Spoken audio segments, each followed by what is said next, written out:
everyone, it's Jez. Welcome back to another video. This is going to be another book wrap-up, reading wrap-up. I don't know what the right term is, but yeah, it's gonna be one of those videos again. So, as what you've seen from the thumbnail, I didn't really read that much books this quarter, unfortunately, but I will say that this was a pretty good reading quarter in terms of star ratings, because there's quite a lot of 5 stars in this one. So the first book that I read in April was Home of Her Heart, and I actually already started reading this during March, but it was in April that I finished this book. Actually, I'll just read the blurb before I get into anything. At age 10, Louisa is separated from her birth country and family when she is adopted and transported from Colombia to Canada. 7 years later, Louisa still has questions. Why did her mama die of pneumonia when antibiotics could have saved her? Why did her papa disappear? When a long-awaited family trip to Bogota, I'm sorry if I'm pronouncing that wrong, is suddenly cancelled, Louisa leaves Toronto without permission to return to the orphanage she last knew as home. Determined to find answers and reconnect with her birth family, Louisa risks alienating her adopted family to make a place for herself in Bogota, the home of her heart.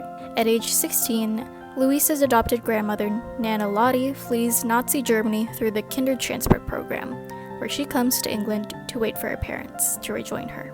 Caught up in the brutal violence of the Shoah, they never come. After losing her entire family, Lottie needs to find a way to carry on. Spanning borders from Colombia to Canada, Germany to England, a grandmother and her granddaughter, both survivors of state violence, search for family and a place to call home.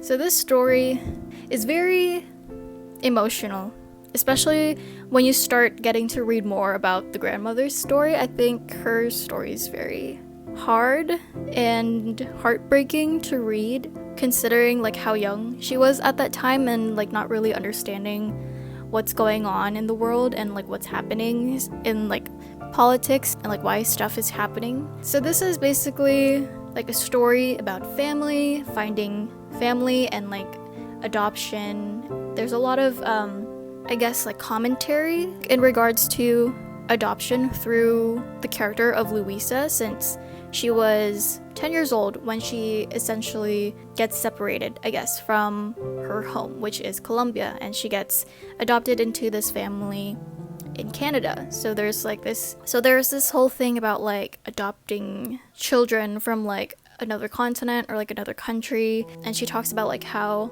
it affected her, like although she's very grateful of the things that like she was given like by this family, you know, like they had a good life with this family. She was able to get like these like opportunities that maybe like other kids didn't get to, especially from the kids from her orphanage that she came from and stuff like that. And she also talks about how like having to deal with like problems with her identity, because she does identify as like a Colombian because that's where she was born, that's where she like grew up like as a kid, but because of her family situation, she's kind of confused where to fit herself in, because she doesn't really feel like, you know, she's fully this, but she's also like not fully this. So that's something that she deals with throughout this whole book, is with her identity and accepting this whole family situation, because I won't spoil anything, but the adults in this situation were just trying to give these kids the best life essentially. And even though like they had these good intentions and stuff, there's still like these other things that they didn't really consider, again with like with her struggling to figure out like her identity and struggling with, you know, having to learn another language and then also kind of forgetting her own native tongue. Like she loses her native like accent, and she also doesn't really speak as well as she used to. That's also something that she like struggles with. So yeah, there's just like a bunch of things in this story, and like with this whole thing about like adopting children from a different country or from a different continent, and like you think that you are giving these kids a better life, and you probably are, but you also have to understand that there's other things to keep in mind, I guess. And that's something that I like didn't really think about, and those things were just something that really struck me, because those were not really something that I thought about when it came to adoption. Like if you're capable of giving a child like a good home, love and care and attention and all of that stuff, I think like that's a good thing. But then again, I just thought that that applied to every single kid, but it doesn't. You know, with this situation where, you know, kids are from different countries, a different continent, I think there's also like other things that you do need to keep in mind. Louisa was 10 at that time when she was adopted. You know, she still remembers, you know, speaking this language.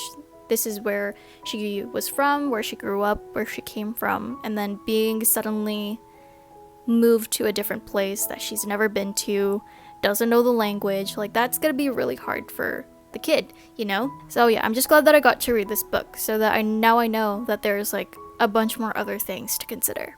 I rated this 4.5 stars. I did really enjoy it, but there was just like some parts in the book that kind of like, not really didn't enjoy, but like I guess like it took me out of the story. I don't know why. Maybe it's like, I don't know if it's like some of the dialogue or not, but I don't remember. I didn't really write too many detailed notes on this. I just wrote down my star rating and like I'm trying my best to like elaborate on like my thoughts and my feelings on the book. So yeah, that is Home of Her Heart by Tara Goldstein. The next book that I read in April was Show Your Work by Austin Kleon. I reread it. So yeah, this book still 5 stars, never gonna change its rating. It's just like a really nice short book. I think as a creative, it's really nice to be reminded of these things. Like, and I just don't understand why I'm afraid, I guess, of showing people like what I do. Like there's like not really necessarily a fear, but it's more of like, I guess, imposter syndrome in a way. I don't know, like not really feeling that confident with what I'm doing or like what I'm putting out. Like even with this YouTube channel, I don't really tell much people about it. But if like I want this channel to grow, of course I need to figure out other ways in order to like share this to more people than just my circle of friends and family. But yeah, anyway, I just really like the book because I just like being reminded of these things because I do forget. So yeah, I highly recommend this book to any creatives out there. So yeah. And then for May, I did not read anything. I mean, I was reading, I just did not finish any book during this month. So yeah. But moving on to June, I did finish 2 books, so I'm so happy and proud of myself for that. So the first book that I finished in June was The Hobbit. Finally finished my reread of this book. I don't remember how many times I've reread this book. Probably this is my 4th reread of this book. I don't remember, but yeah, I like rereading The Hobbit. It's such a nice, comforting story, I guess. I rated this 5 stars. I changed my rating. It used to be 4.5 stars, I believe, but I've changed it to 5 stars just because this is my most reread book, I think. So I think that deserves a 5-star rating. And also, I did listen to an audiobook while reading along this time, and I love that audiobook so much. I can't say enough good things about the audiobook. It's so good. It's so good. I'll have it linked in the description below if you guys would also like to listen to the audiobook. But unfortunately, I don't know why, but chapter 1 and chapter 2, like those videos in the audiobook like playlist, since I listened to this on YouTube, so those 2 chapters like videos are deleted for some reason. I don't know why. So the audiobook playlist thing starts at chapter 3. So that's something to, I guess, keep in mind. I tried like adding up the minutes just to see how long the audiobook is. So again, excluding chapters 1 and 2, the whole audiobook playlist thing is 8 hours and 45 minutes long. Really enjoyed it. Love The Hobbit. The last book that I read in this quarter, or the last book that I read in June, is Anne of Green Gables. I listened to the audiobook of this on Audrey, and I did find a audiobook, just a free PDF thing online. I'll have that also linked in the description if you'd like to read it. It was just so nice. I rated this book 5 stars. It was just such a like very cute, lighthearted, charming, sweet story. It's just so nice. I really enjoyed reading / listening to this book. It was just so refreshing, I guess, because it's so lighthearted. And I get that it is like a children's book, I think, or like a middle grade kind of book. I really enjoyed it. The audiobook is 8 hours and 55 minutes long, so again, pretty long. But yeah, it was just a really nice story. I don't think I could listen to this without the audiobook though, because if you know Anne, she's a very talkative little kid, like a chatterbox kid. So she just has a lot of really long dialogues, and I feel like she's like, you know, rambling a bit, and I don't think I could read that without listening to the audiobook, because I think I would just be like tired of reading whatever she's like talking about. That's just me though, so I personally would not read this without the audiobook. But yeah, again, I really love this book. It's just so cute. Not really cute, but it was very sweet, charming. If you'd like to read something lighthearted, calming, and just like peaceful and cozy, I definitely recommend this book.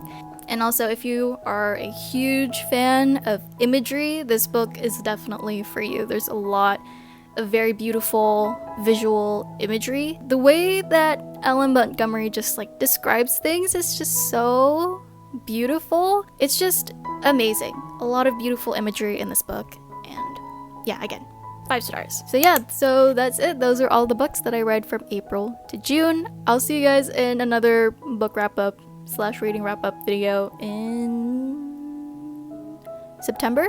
I think that's right. So yeah, look out for another video like this in September. So yeah, thank you so much for watching. I hope you enjoyed this video, and I'll see you guys in the next one. Bye!